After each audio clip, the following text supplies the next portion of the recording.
Hi, I'm Kim Skildum-Reid from Power Sponsorship, and this video is about the role, or should I say roles, of a sponsorship sales manager. Because so many organizations think a sponsorship sales manager is just somebody that makes a lot of calls, sends a lot of proposals, maybe closes the deal.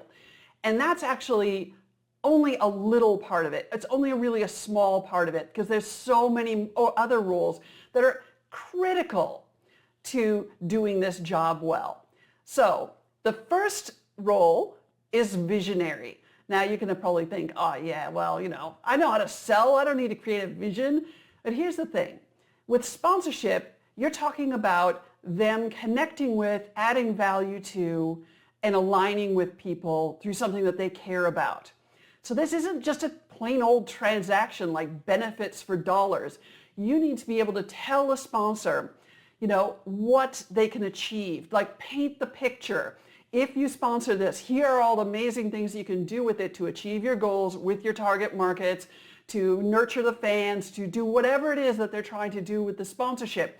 And you have to paint that picture to create that vision. Again, that shifts it out of this sort of commodity-based kind of here's your package of benefits for the price. You're actually creating a whole value proposition around it, and that's about creating vision. The next area is about being a marketer to fans. So this is a marketer on your side of the equation, because there is a bit of the other side of the equation coming up. So you really need to understand your brand architecture, psychographic segments, and your marketing plan. And if you think psychographic segments sounds complicated, it's really not. If you know what demographics are, psychographics are like that, except for they're psychological. So they're about what has meaning to people, how they define themselves, what their priorities are, how their lifestyle looks. All of that is psychographic. So you need to understand all of that. Now, the first thing is you can't create a well-matched hit list of potential sponsors unless you can actually match them to factors around your brand. So the attributes, the values, your perceptions, the hot buttons, and all of that kind of stuff, as well as to figure out what brands work for your fans. So if your fans are, young urban groovers, who's not going to be right for them? Volvo. Volvo is not going to be right for them. Volvo is a great brand. It's not going to be right for them. So you actually need to understand your brand to understand what brands are going to be right for them. You also need to be able to put an overview of that marketing plan into your proposal. So you need to know what all those components are and how they relate to each other for how your organization nurtures those fans, because it demonstrates a high degree of sophistication. Most rights holders don't include that information, and it's really useful for sponsors. So you definitely need to be a marketer on the fan side. Another thing that you need to be, another hat, is a researcher. You need to be able to do the research, the legwork, to understand a brand's target markets, their attributes, their priorities, their target objectives. You need to understand all of those things in order to, number one, have a compelling first meeting with them so that you can demonstrate that you've actually done the legwork, understand them, and you're filling in the blanks. And you also need that to actually create a really customized, compelling sponsorship proposal. So you're going to spend some time studying brand advertising, their social media, their media releases, and all of that. And frankly, AI can help a lot with this. You can develop some prompts that get you exactly the kind of information that you need, and that will be easy to replicate. Of course, this is important information, so make sure that you double check it all, but that can be a good shortcut. So your fourth hat is being a creative. You always think of ad creatives, black turtlenecks, too cool for school. Well, you're one of those as well, sort of. So in order to create the vision for what a sponsor can achieve with a sponsorship, you actually need to feed them with creative ideas for how they can leverage the sponsorship to achieve their goals with their target markets. So you need to work with your team internally, ideally a cross-departmental, like stakeholder team, to develop those ideas for particular sponsors. Or you can even develop an idea bank. I've got a way of developing a whole idea bank. So you only have to do that once, and then you've got this huge bank of ideas that you can use as is or repurpose or sort of massage to work for a particular sponsor. But it is a really creative field. And this is one of the reasons why I love sponsorship so much, is because it is a real balance of research and analysis and creativity. Now, if you don't have one of those right-left brains, like I'm thankful that I do, you need to surround yourself with other team members, other stakeholders in your organization that balance off your weaknesses so that you bring both of those things to the table.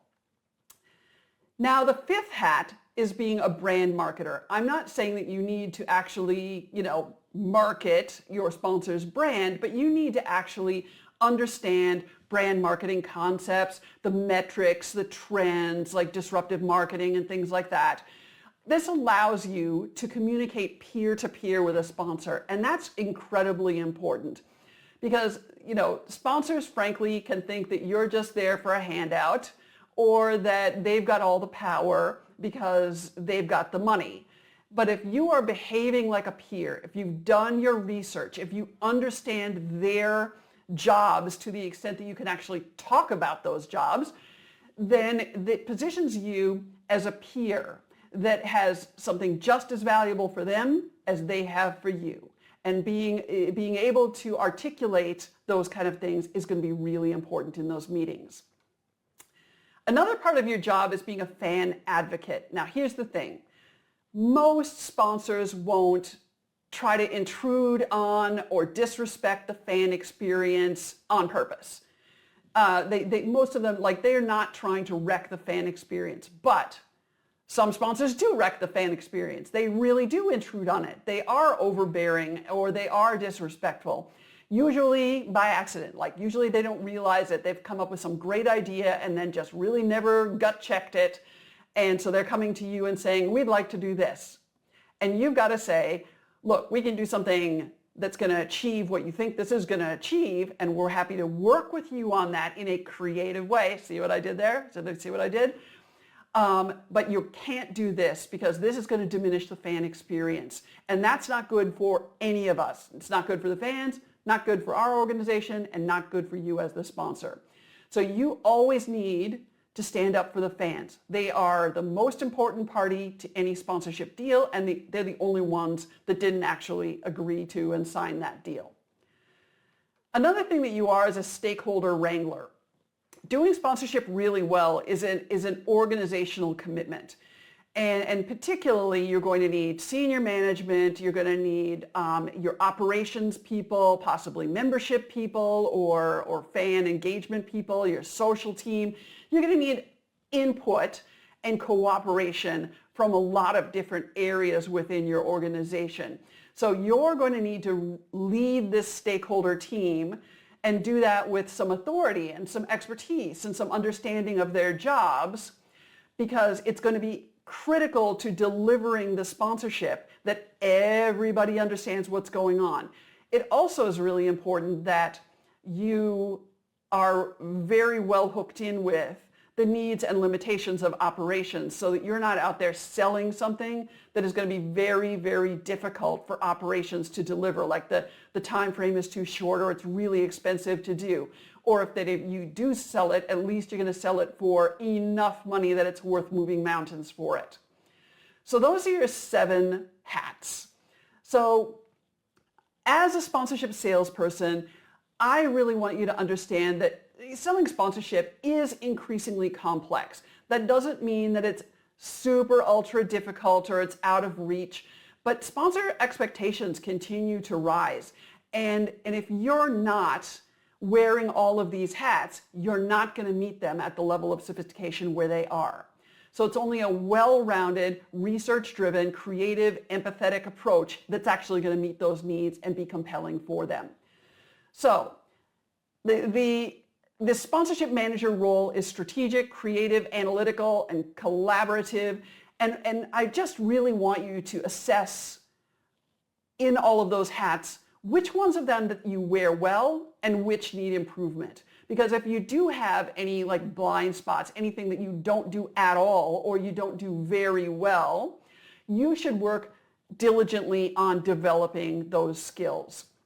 So what I want you to do now is to like, subscribe, and comment with which of the 7 hats you find most challenging or most rewarding. So now if you want a deeper dive, there is a link to a related blog on my website in the video description. There's also lots more resources on my website, powersponsorship.com, and links to everything and some additional resources and where you can find me on socials and how you can work with me if that's something that you want to do. They're all in the video description. Thanks so much for your time, and I'll see you next time.